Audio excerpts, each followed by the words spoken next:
terracotta with the same writing. That means this writing existed once worldwide, and that means there must have been a global civilization older than Sanskrit, older than 6,000 years.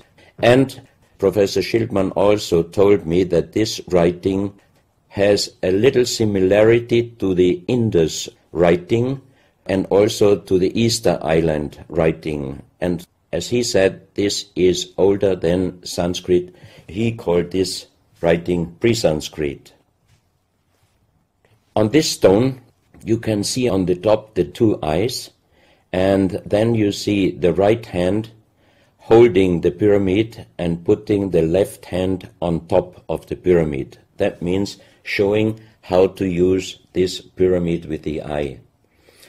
On this stone you can see an engraving, sitting a man on a stone holding the pyramid exactly as it was shown on the artifact before. From his eyes are going rays out, and on the right side you see two bowed persons. On his head he has something like a small helmet, and from this helmet goes up like an antenna to a strange object over him. And here you have the photo of the discovered helmet. We could not yet make a metal research or checking what kind of metal was used, but you can see in the center of the helmet that something is missing, and that might have been this kind of antenna which was shown on the artifact before. Another very strange finding from the same place is one big jade cup and 12 little jade cups.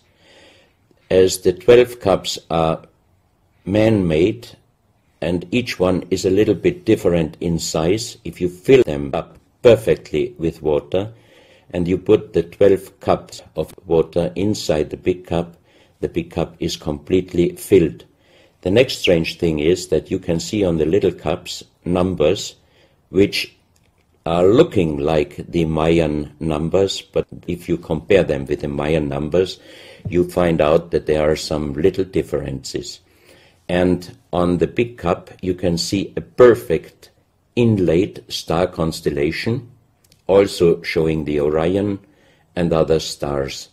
And inside the big cup it is very, very magnetic, and outside the cup nearly nothing. Professional geologists are saying this is impossible, because if a stone has metal particles inside the stone, it must be same magnetic from both sides. Here you have a close-up of the big cup, and you can see a perfect inlay of star constellations, and they are shining very brightly if you put black light on it. Here you have some small cups that you can figure out more clearly the style of the numbers inlaid in a strange material, also shining under black light. That's another piece, a jade plate with the same star constellation inlay like on the big cup, and two persons facing the sky, and on the next picture you can see that also the eyes of these two statues and the star constellation is shining very strongly under black light. This was once a hard-formed brown stone, changing the color in the center of the stone into black, which usually in nature does not happen. And you can see, if you look very close, you can see a face with closed eyes, with a mouth, the nose, a long beard and long hair. On the left side, the face and also the stone is broken. This is the reverse side of this stone. You can see a spiral and a triangle. The center of the triangle is very magnetic, also shining under black light. Here we have the backside of a cobra. The cobra never existed in South America, but this one was found at the same place. On this side of the cobra head you have 33 lines in lines. So 33 is also a very mystical number since long time.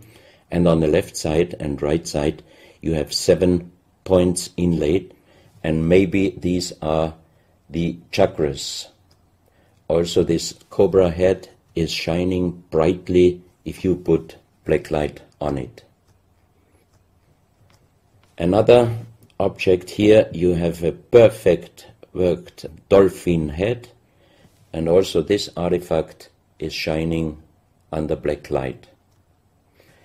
Here you have a kind of stone helmet. You can put this granite stone helmet on your shoulders, or you can lay your head inside it, and the inlay points which you see on this helmet, some experts told me that these points are exactly the acupuncture points on the human head. Here you can see how it might have been used. And a few months ago they found at the same place an unfinished stone helmet. So that means that also some of these artifacts were made directly in Ecuador, but many years ago. And also the inlay on this object are shining under black light very bright. This is a fantastic jade snake, and also the inlay points are shining under black light. Here we have one artifact which is very perfectly carved on the back side, so that means it might have been used to put this artifact on the front of your forehead. You can see the 2 eyes inlaid, and on the reverse side you have the so-called third eye. Maybe this artifact was used for some ceremonies or for meditation. Here we have a jade plate with an inlay of a spiral, also shining brightly under black light. Another one, you can see 7 rings inlaid in the jade plate and also shining under black light. Maybe this also could be a presentation of the 7 chakras. Here is one of the ceramics found there. It's a great masterpiece, and the question is, how can you make this artifact out of one piece of ceramic? Here we have another pyramidal stone found also in Ecuador. On top you see the pyramid with the eye, and you have down several spirals and symbols. Some of them are very similar to the churchward Nakal plates, which he found 1880 in India, and the translation was talking about the sunken continent of Mu. This is a marble with another inlay of a spiral, also shining very brightly under black light.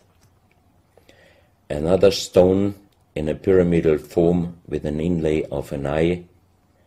Here you can see again the pyramid with the eye, and on the bottom you see the Orion star constellation, the 3 Orion stars, which might focus us to the 3 pyramids in Egypt.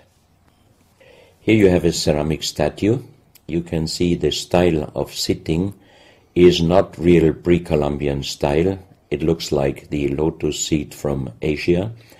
On top of this statue you have a head with some points, and it looks quite similar to many of the Buddha presentations. He holds a snake in his mouth. The snake is a very mystical and